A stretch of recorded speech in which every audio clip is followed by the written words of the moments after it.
Thank you for coming. I hope you're having a nice day up until now. Somewhat. Lots to see, lots of noise, especially a lot of noise. Yeah, so there's a lot of noise from outside coming in as well. We'll just see how it goes. If I need to speak up, just let me know. Be advised that I have some videos also in a presentation, which I'm guessing if the sound is a bit murky, you won't really make out what they're saying. Doesn't really matter. I will narrate and I will just outline what's being said and what's the purpose of the video, for instance. So yeah, thanks for coming. Let's kick it off. Let's go. Building Armageddon. So let's see. I'm not sure if I saw any one of you in the Armageddon workshops. Probably not. Doesn't really matter. Workshops are in Cyber Hub number 1, so which is basically next door. There's one still at 4 o'clock if you want. And tomorrow we'll do workshops again, 3 in total. 1 in the morning, 1 in the early afternoon, and 1 at the end of the afternoon. So maybe if you want, just feel free. But I think with what I'm going to tell you right now, you will get to grips and get to the basics on how we build, for instance, those workshops. So for me, I have to say, it has been quite a long day already. I woke up at somewhere between 4 and 5 because I was active. And approximately around maybe 6 o'clock this morning, I got in the car, picked up one of my colleagues, and then drove here from Drenthe, northern part of the Netherlands. So it's been a long day, but it's a fun day up until now. But I do have to say that I need to be a bit flexible.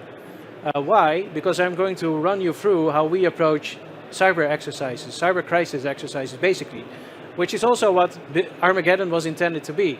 But we came here this morning, we did the first session at 10:30, and everything just got out of hand. It went off the rails. Noise was coming in from outside, so the videos wouldn't play, were not understandable. We needed to adapt. We needed to adapt to the setup. So, well, that's what we do. So basically look at it as a sort of mini crisis and adapt accordingly, which is also what you would do if you were to do a proper crisis simulation or maybe encounter a crisis in real life. So yeah, well, there's no denying, that's me. The same jacket, I still have the beard, still have the glasses, different glasses though, but it's still me. I'm one of the co-founders of Waker Cybersecurity. If you want to say Waker, I understand, because it sounds English, but it's Waker. We're a Dutch company based in the Netherlands, Drenthe. We're 11 people. Divided between ethical hackers, social engineers, and more all-round advisors, such as myself. I have a legal background. I studied IT law in Groningen. And during, I think, almost 10 years now, I've been active in information security, personal data protection, privacy, and cybercrime, both handling security manager duties, data protection officer duties, as well as working together with ethical hackers to get to grips on, okay, what can damage an organization from a technical perspective? How would they approach getting inside, breaking in, exfiltrating data? And of course, which is also what we try to do with Armageddon and what we're doing in crisis simulations, is how can we use that knowledge, those wide range of expertise, to build and draft fitting scenarios for the different types of clients that we provide services for. So basically what I'm going to do is run you through the steps we take in preparing for a scenario as if we were to do it for a client. We're not very big. We have 11 people in total with a flexible support team, maybe 4 or 5 people. So you're looking at an organization of max 15 people. But we do these types of exercises sometimes for groups of up to 130, 150 people. And you can do it if you prepare well. A lot of time goes into preparation. But if you do it well, if you do it in the right order and you use the right building blocks, you could maybe do it too.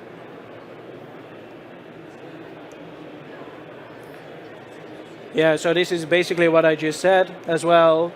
If you want to know more, we also have a stand here, a bit of a chill area just across, basically opposite the Cyber Hub number 1.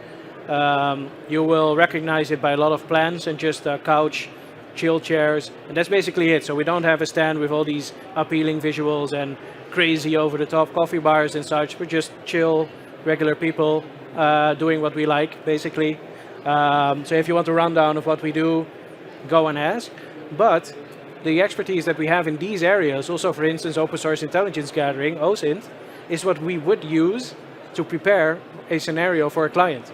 Whether we are actively looking at what can we find to misuse, to use as stepping stones, to get to know more about the people we're dealing with, getting to know more about organizations, their weaknesses, their vulnerabilities, is also very relevant information when looking at, okay, what can I use to draft a good scenario and also to include in the scenario.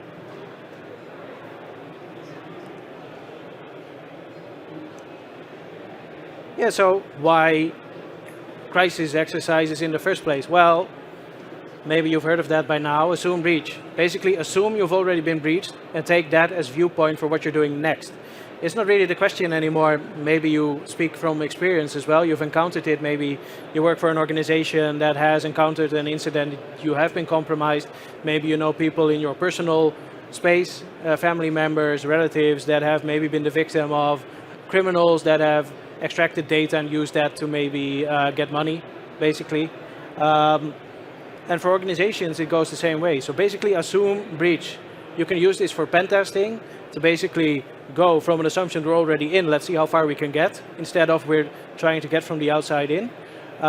This is the way you need to look at crisis simulation as well. Basically prepare for something that you acknowledge has probably happened or will probably happen at one point in the future, so you will be better prepared on how to handle it.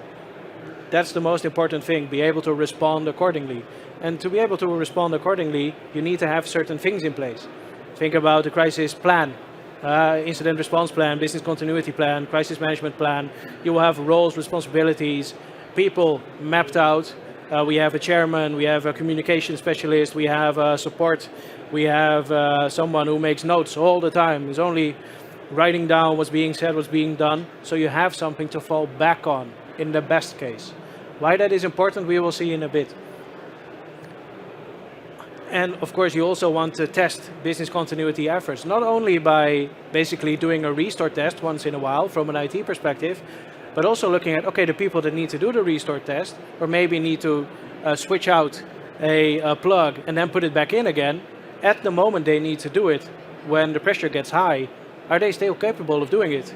And do you know what the implications would be if you were, for instance, if I were, for instance, now to pull the plug, probably the screen would drop. But if I were to pull the plug and I don't know what's going to happen, I might need to think twice about pulling the plug. If you've not tested this, if you've not exercised it, you don't really know what's going to happen. And what we see, basically from 3.5 years of doing these types of exercises, simulations, from small to big, is that in crisis management, from an overall perspective, cyber is still somewhat left behind. Because the cyber crisis response is mostly IT focused.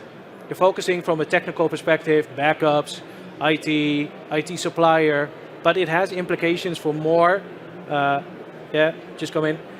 more domains as well. And you need to really look at it from an integral part. That's why we try to use digital events that will lead to physical implications or physical consequences, or the other way around. So for you guys, my name is Matthijs. I'm from Waker, and if you want to know more, just visit us at the stand, and I'll just go along with my presentation. And what's very handy is that since more and more companies need to comply with the NIS2 directive or are part of the supply chain that will become involved in NIS2 compliance, of course the directive outlining network and information security, basically building upon the framework that was already there and trying to aim at improving cyber resilience basically across multiple industries, especially critical infrastructure, which is what it's aimed at. There's lots of organizations not directly affected, but indirectly affected. If you are a supplier supplying services to critical infrastructure parties, this is something you will need to look at. If you are a sub-supplier of a supplier delivering services to NIS-compliant companies, you also need to take it into account. Maybe not as fully as someone else would, but you do need to look at it from a chain perspective.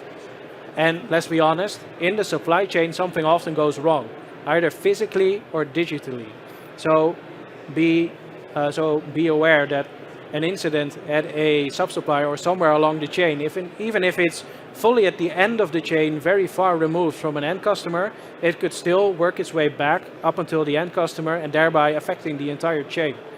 So this will become more and more important, and most important, just have a fun experience. If you're actively testing something, exercising something, especially when you do it in a time frame of maybe 2 or 3 hours, you get people together who would either normally be in a crisis team or maybe not at all, just a board of directors or a mix of persons. Just see what happens and see what people would naturally do. Then, if you look at that and you take into account in the preparation the plans that are there, the procedures that are there, you can also reflect on, okay, how effective is my procedure? Have I divided the right roles and responsibilities to the right people, or maybe not? And if it is not, then how do we need to divide them again? Or do we notice that people have 2 roles? Chairman and doing the communication.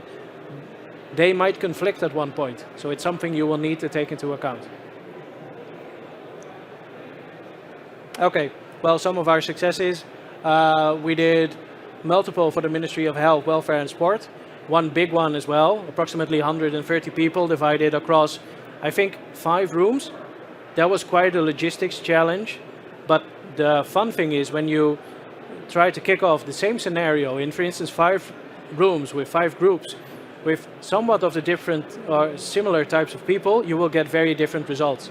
You will get different results as to what steps they will take to escalate, how they will do it, who they will escalate to, what focus they will use. One will focus on IT, the other will focus on personal safety, and when you get that across the board, you put that all together, you have very relevant information to reflect and to report, for instance, to the ministry, which they could use to improve upon their crisis management plans. Hospitals, very fun. IT department from a hospital in Drenthe, they came with very creative solutions. It was very funny. I will touch upon that more a bit. And well, many different organizations. I think in the past 3.5 years that we're doing it, maybe we've done somewhere between 20 and 25 of these types of exercises, from small to big. So usually you would be doing it for a group of 10 to 20 people max, maybe also divided in 2 subsets. And the biggest one we did is 130. And at the end of this month, we're doing our first one in Germany as well, with a board of directors of a big multinational in IT and energy. We're looking forward to that a lot because that's also different for us. But I think the coolest thing is that basically how we build the scenarios can be used for smaller companies, for bigger companies, different sectors, as long as you approach it all in the same way. And might be a bit of a kick in the door, but please start with determining the target audience. If you're looking at trying to engage a board of directors, you might need to have a very different way of building the scenario than when you're doing an IT team, for instance. If you want to practice with an organization that would also want to include his or her supplier, then you need to approach it differently. You need to have an active role for almost everybody involved. So how do we do it? Just by talking to people, talking to clients. What do you need? What do you want? What do you want to get out of it? How far along are you? What do you have in place? What don't you have in place? What worries you from the outset? What are questions you have up front? What are maybe weaknesses you see and you know of? And in some cases it will be like, no, we don't know, just do it. Just go all out. And if you can go all out, we will go all out. That's the funnest part. It's also the most difficult part. Of course, it also means looking and reviewing existing crisis management documentation. Because if we can look at what an organization or a sector already has in place, that makes it a lot easier to see if we can use some things in the scenario that will reflect in their plans. If we have something we can anchor them to their plans, they might keep it as an anchor and go through the process accordingly. In most cases, even if an organization has these types of plans, sometimes very thorough and very well thought out, there will always be, sometimes maybe 2 people in 12, sometimes maybe 8 people in 12, who have never heard of the plan at all. They know they have a specific role, but they don't know what to do at all. In both cases, doing an exercise is very helpful because they will get insights in what it means and what is expected of them. Even if they do not have it as part of their active knowledge at the moment, they could just go about it. Maybe they can even take a look at the plan if they have access to it and then help go through the exercise as well. And of course, draft the scenario and the timeline. You want to draft the scenario, and if you do it, you want to start out small. What's the main thing that's going to happen? In building Armageddon, we aimed at, of course, it's very difficult to do it when you have basically a time frame of 40 to 45 minutes effectively, not necessarily for an organization that you know very well, which here at Cybersec, a lot of different people come, lots of different backgrounds, commercial parties, public parties, students, anything in between. So it's something you just have to feel with what are we going to do and what do we want to pick out to use. And you will start with like the main event, and then you will start to build events around it. Let's say you want to practice with ransomware. Your main event will probably be ransomware infection at one point, so you can build up to that. And then, of course, you try to see how you would respond to ransomware and who you need to remediate the ransomware, as far as it's possible. And then build towards an elaborate scenario. Of course, this also means sometimes going back and forth. Now, this is sometimes challenging, but because what we try to do is upfront only inform the client and our main points of contact with the client with the highlights. Why? Because the main point of contact is often IT responsible, security manager, chief information security officer, compliance officer, board member, who has his own part to play in the exercise and in their crisis response. So get to grips on what the general feeling would be, and then leave them in the dark also for a bit, or maybe get to grips on, do you want to have an active part? Do you want people to approach you as they would usually do, or are you in our corner? Will you help with setting up the exercise, guiding the exercise as long as it lasts, and then also reflecting on that? Usually they will just refrain to their own roles, also because they want to have assessed and they want to have tested if people know what the role of a CISO, for instance, even means, and what a CISO would do in a cyber crisis simulation or in a scenario. But you can play with that as well. And then, of course, also expand the storyline, expand the timeline, and the description of the roles involved. What we prepared for Operation Armageddon was roles: IT director, Port of Rotterdam, director, Port of Groningen, director, Shipyard Logistics, which is the IT supplier, fictitious, it's all fictitious, touching upon real events, real scenarios that might happen in real life, but always try to do it fictitious, also to use a bit of humor in it. But these are the roles that you maybe want to address. If you have a set crisis management plan which has roles defined, these are the roles you want to have written down and also written out and make in the timeline basically the steps. Okay, this is when the CISO should become active. So you know that when you're looking at it, you know if he becomes active at that moment. Let's say at one point you have something for the IT supplier. Maybe the IT supplier is just waiting, doing nothing for 30 minutes, maybe for an hour, whereas in the scenario we would have expected an IT supplier to get right into the action at the 15-minute mark. That you can use to see what happens and how do I reflect on how I build up my plans insofar as they are possible, or what would I logically expect, maybe knowing nothing about this scenario, nothing about this happening, and just what would be normal. And you will see that in some cases people will adhere to what you thought of beforehand and what you would expect, and in most cases not at all. Strange things can happen. And then of course prepare the materials. A lot of work, most of the work goes into preparing the scenario, because of course you can make multiple scenarios from a standard perspective, but when you use a standard scenario, let's say I would pose to you a standard ransomware scenario, and you would look at it from your own organization, you would come to the conclusion and say, this is not relevant for me, we do it differently. Which is very logical, because each organization does things in its own way. Keep that into account. The visuals, video and audio material plus the presentation. When you build a scenario, you will also want, especially if you want to have people involved, maybe a supplier, maybe end clients phoning in, which don't necessarily need to phone people in the room, but you can put audio material in the presentation, run it through, and then discuss, okay, this is what you're hearing right now, how do you respond? And there are lots of different ways to approach it. You could just use text and slide it under their noses, but it's much more gripping if you hear words spoken in the first place. Maybe also see a video with persons in it. And when you get to the real good part, you're also using deepfakes, voice cloning to basically really confront people with what criminals would use in any case. So if you want to have a real exercise that would work the way a criminal would also approach looking at your organization and basically running you into the ground, these are the types of tools you will also need to use. Now, of course, it's about using those tools responsibly, so I have some tips about that as well.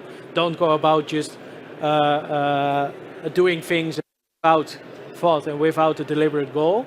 So that's what we will see. Then, of course, you will have the playtime or the exercise, usually 2 to 3 hours. And yeah, then at one point it's done. And then, of course, it's time to evaluate. So usually we would leave some room within the time we have planned for the exercise to evaluate at the end, also have a little break. My colleagues and I, we will look at, okay, what did we see, what did we note?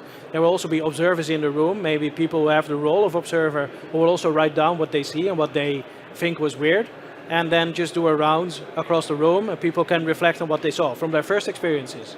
First thing that pops to mind.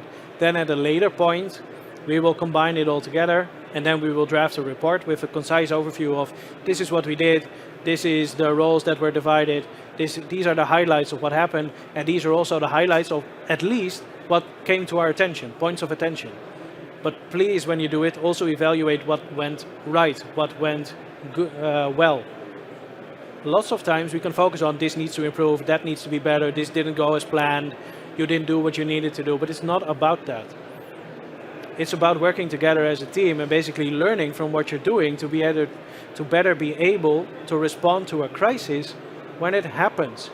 So even if things do not go as you expected them to go, it's still very relevant. You might need to address it in whatever it is that you're doing.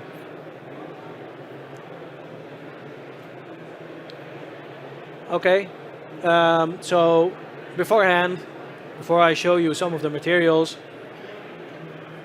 believe it, crisis management materials used as a guide or completely forgotten. In some cases, the party or the client has prepared, has instructed their personnel, you need to prepare, we're doing this. Then personnel will look at the crisis plans because they haven't done it for maybe 2 months, so they will now. So they are prepared when we do the exercise. In some cases, we will deliberately say, don't say anything. Just say we're doing something fun, we're doing an exercise, everybody is expected and you don't know anything up front.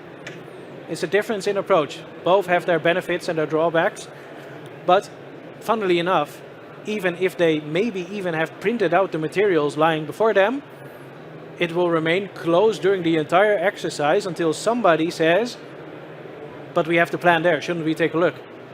It has happened that in an exercise lasting 2 hours, it would take 1.5 hours before somebody would take the step and say, oh, but we have the plan here, let's take a look. But then you're already 1.5 hours in a scenario lasting 2 hours, so a lot of events have happened. And there are still some differences also in experience between a physical and a digital crisis. Let's say a fire would break out. Let's say this will catch fire, we will get very quickly out of here. But if something happens creeping in the background that we wouldn't necessarily know or notice physically, it might take much longer before we respond. That's also reflected in how people approach or how people respond to the scenario, for instance. And explicit decision making is very important because you cannot respond to a crisis if you don't make decisions. If you do nothing, if you are inactive, the crisis will unfold and you will have no control. So either you decide left or right, but you need to decide. Because it's very rarely that when you do nothing, the problem will solve itself. It's a good strategy sometimes, but not when a crisis is involved. And when you're unprepared, definitely chaos ensues. It's also the case here in Operation Armageddon. Even though we changed it up in the second time since the first time, it's still chaos. Why? Because the sound is different. People can't make out what you're saying. People respond differently, and you need to respond to the chaos. Use it to your advantage and try to get control, at least, of how it's being handled. That is something you can control. And what is very important, and what you need to make active part of your preparation, get them to work together. There's nothing more inefficient than a crisis team not working together, people not trusting each other. Could be, maybe people are not equipped to handle the role they're given, but at least give them the room to play their part. Maybe they need to come to that conclusion themselves and will feel more at home in a different role. And a plotter or support and chairman coordinator are absolutely essential. If you do not have a chairman, at least someone who is involved in structuring the management, is going to get real difficult. If you do not have a plotter, somebody that's keeping tabs on all the actions, all the decisions taking place, you're basically going in blind. You have nothing to fall back on, which is very important, especially if you're running through a crisis that takes up lots of time. I don't know about you, but I kind of have a guess of what I did approximately an hour ago, but if I go back like 3 hours ago, I don't know what actions I took. Not anymore, not to the fullest extent. So when a crisis unfolds, being able to tread back on the steps you've taken, all the actions you've taken, especially when it involves other parties, is very important. And yeah, need to be able to focus on a crisis. We see more than once that in a crisis team, people will have multiple roles. Let's say a division between maybe IT and security, which you could think of something beforehand, but in some organizations it's still the case. Maybe you also have someone that is actively taking notes, which is part of their role, as well as doing communications. Yeah, if the crisis gets complex enough, you could have only time and only focus for one. So adapt accordingly.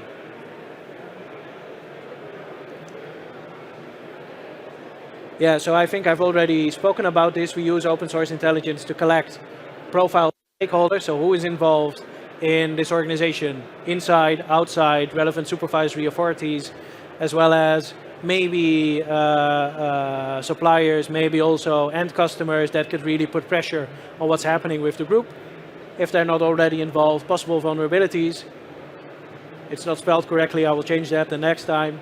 Possible vulnerabilities. If we see anything beforehand and we notice it, maybe we need to notify them in any case. Otherwise, if they already know it, we could use it in a scenario.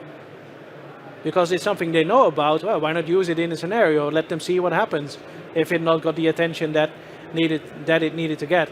And the interconnectivity in the IT picture, how dependent are you on interconnected IT systems? What if one thing falls down? Does the other take over, or does the other thing also automatically fall down? Let's say you're using Office 365, Microsoft Teams as your main means of communication. What if Teams doesn't work? How are your people going to communicate? Yeah, probably just if they're next to each other, they will tap them on the shoulder and say, yeah, well, do you have this? Do you have the same thing too? But if you use this to talk to your clients, you might need another way of talking to your clients. Leaks and data dumps. If we, for instance, find credentials in leaks and data dumps, we could also use them as a stepping stone in the scenario. And digital hygiene, so any other exposure online that might draw unwanted attention or that could be used by malicious acts or criminals, whatever, to their advantage. This also includes phone numbers, maybe also, sometimes also personal information, which goes very far, but it's something if we encounter it. So to give an example, some while ago, I'm almost done as well. Some time ago, we did a crisis simulation, and we noticed that one of the main persons did a lot of running, and was part of a running group, and his information was shared by that running group at a time. So we used that in the scenario and confronted him with it, and he went blank, because it's very confronting. You catch people off guard, and they will get out of their rhythm, so the crisis team needs to adapt.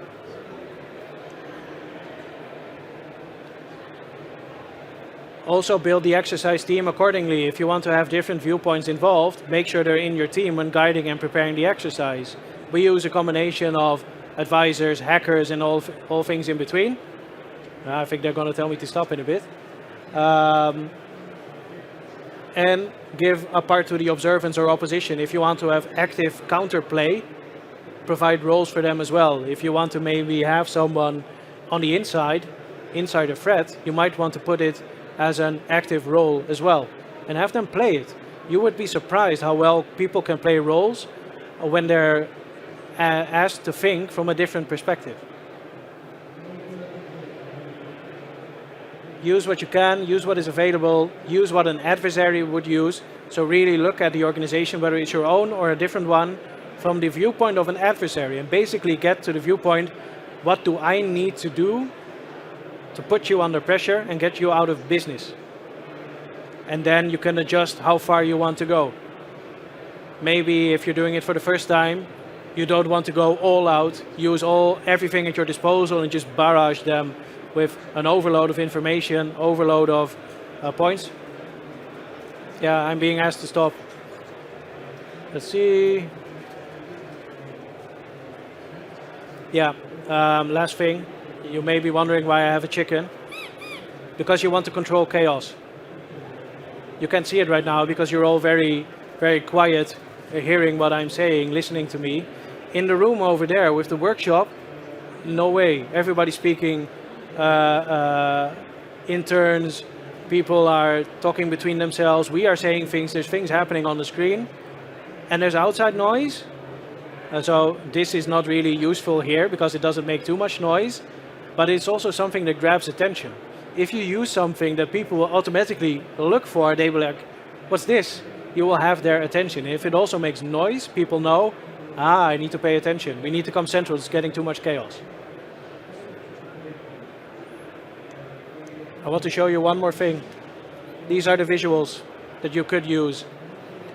So basically, later.nl, which is nu.nl but fake, NL alert, you can spoof it, you can make it fake. Fake social media with fake politicians, fake known persons. Just use your imagination, but make it part of how you build the scenario. Because if you just use your imagination, put it out there, there's no thought into why you did it, you will get questions you did not expect to get. That's not really handy. And the last thing. Hi, sorry to interrupt. My name is Alice and I represent the Web Attack Party. I'm letting you know we've accessed your data and taken over your systems, as I'm sure you've noticed by now. In any case, there's nothing you can do at the moment. I'll be in touch shortly with our demands and proof that I'm speaking the truth. In the meantime, please stay calm and don't do anything rash. Above all, don't contact the authorities or the police. Talk to you soon. Okay, so you might have guessed, but this is all fake. This person is not real, she doesn't exist, and the words that she spoke are text-to-speech. If you want to know more about how we do it and how you can use it, come to the booth, because I'm being kicked out. I've spoken for too long. Thank you for your attention.